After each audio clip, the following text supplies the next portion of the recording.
विषया विनिवर्तन्ते निराहारस्य देहिनः। रसवर्जं रसोऽप्यस्य परं दृष्ट्वा निवर्तते।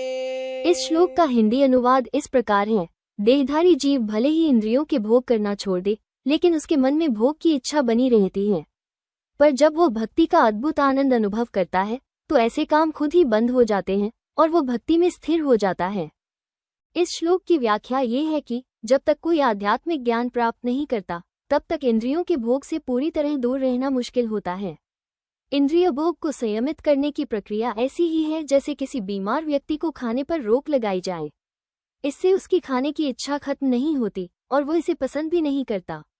इसी तरह अल्पज्ञान वाले लोगों के लिए इंद्रियों को नियंत्रित करने के लिए अष्टांग योग जैसी विधियों की सलाह दी गई है, जिसमें यम, नियम, आसन, प्राणायाम, प्रत्याहार, धारणा, ध्यान आदि आते हैं। लेकिन जिसने कृष्ण के सुंदर रूप और उनकी भक्ति का आनंद अनुभव कर लिया है, उसे भौतिक चीजों में कोई दिलचस्पी नहीं रहती।